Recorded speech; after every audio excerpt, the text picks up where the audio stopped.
Hi friends, welcome to my channel. അപ്പോൾ എല്ലാവർക്കും happy Diwali. അപ്പം ഇന്ന് രാവിലെ എണ്ണീറ്റ് കുളിയൊക്കെ കഴിഞ്ഞ് വിളക്കൊക്കെ കത്തിച്ചു, ഒരു ഗ്ലാസ് ചൂടുവെള്ളം കുടിച്ചു. പിന്നെ കാപ്പിക്കുള്ള പരിപാടി, ചായ അടുപ്പത്ത് വെച്ചിട്ടുണ്ട്. അപ്പം ഇന്ന് ഇടിയപ്പവും സ്റ്റൂ ആണ്. ഞാൻ ഇങ്ങനെയാണ് ഇടിയപ്പം ഉണ്ടാക്കുന്നത്. ആദ്യം ഒന്ന് കുറുക്കിയതിന് ശേഷം നല്ല മയം കിട്ടും. അപ്പോൾ ഇടിയപ്പം എളുപ്പമായിരിക്കും ഉണ്ടാക്കാൻ വേണ്ടിയിട്ട്. അതിന് ശേഷം ഒരു ഗ്ലാസ് ചായയൊക്കെ കുടിച്ചിട്ട് ഇപ്പം ഇതൊക്കെ കാപ്പി ഉണ്ടാക്കാനുള്ള പരിപാടിയാണ്. എൻ്റെ ഈ സേവനാഴി വളരെ പഴയ ടൈപ്പ് സേവനാഴിയാണ്.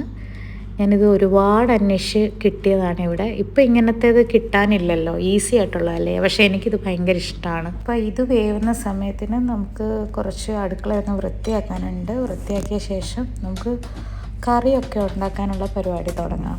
വൃത്തിയാക്കിയതിന് ശേഷം കറിക്ക് കുറച്ച് ഉരുളൻകിഴങ്ങ് എടുത്തു സ്റ്റൂവിന്. അപ്പോൾ കുക്കറിന് അതിലിട്ട് ഞാൻ വേവിക്കും. അപ്പം കുറച്ച് തിക്കായിട്ടുള്ള ഗ്രേവിയിലുള്ള സ്റ്റൂ നമുക്ക് ഉണ്ടാക്കാൻ പറ്റും. 2 വിസിൽ അടിച്ചാൽ മതിയാവും. അപ്പം നമുക്ക് കറിക്കുള്ള സവാളയും പച്ചമുളകും അരിയാം. ഈ സമയത്ത് നമ്മുടെ ഉരുളൻകിഴങ്ങ് വേവിച്ച് വെച്ചത് ചൂടാറുകയും ചെയ്യും.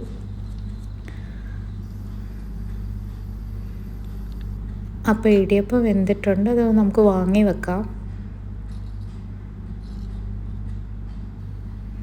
അപ്പോൾ കറിക്കുള്ളത് നമ്മൾ അരിഞ്ഞു വെച്ചല്ലോ. അപ്പോൾ ആദ്യം ഒന്ന് കടുക് വറുത്തതിന് ശേഷം ആ അരിഞ്ഞു വെച്ച സവാളയും പച്ചമുളകും ഇട്ട് കൊടുക്കാം.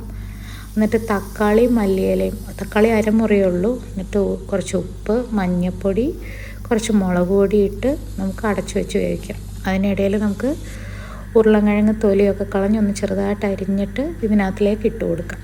വളരെ എളുപ്പത്തിൽ ഉണ്ടാക്കാവുന്ന ഒരു സ്റ്റൂ ആണ്. അപ്പോൾ എല്ലാവരും ഒന്ന് ട്രൈ ചെയ്ത് നോക്കണം ഈ സ്റ്റൂവേ. ഇതിൻ്റെ ഇടയിൽ ഞാൻ അടുക്കളയൊക്കെ ഒന്ന് വൃത്തിയാക്കുന്നുണ്ട്. കാരണം എനിക്ക് എപ്പോഴും ഇങ്ങനെ തൂത്ത് തുടച്ച് വൃത്തിയായിട്ട് കിടക്കണം. അപ്പോൾ സ്റ്റൂ റെഡിയായി. ലാസ്റ്റിൽ ഞാൻ കുറച്ച് കസൂരി മേട്ടി ഒന്ന് ഇടും.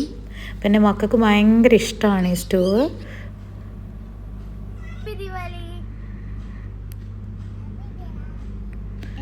അപ്പോൾ സന്ധ്യയ്ക്ക് ഞങ്ങളൊക്കെ വിളക്കൊക്കെ ഒന്ന് കത്തിച്ചു. കുറേ പാട്ടുകളൊക്കെ കേട്ടു. ദീപാവലിയുടെ സോങ്സൊക്കെ ഇങ്ങനെ കേട്ടു. നല്ലൊരു എന്താ പറയുന്നത്, ഒരു പോസിറ്റീവ് ആയിട്ടുള്ളൊരു ഈവനിങ് ആയിരുന്നു. കാരണം എല്ലാവരും കൂടെ ഒരുമിച്ച് ഒന്നിച്ചിങ്ങനെ ദീപം തെളിയിക്കുമ്പോഴും ഒക്കെ നാട്ടിലെ കാര്യങ്ങൾ ഇങ്ങനെ ഓർമ്മ വരും. അപ്പോൾ വീഡിയോ ഇഷ്ടപ്പെട്ടു എന്ന് വിചാരിക്കുന്നു. എല്ലാവരും ലൈക്കും ഷെയറും ചെയ്യുക. Bye bye.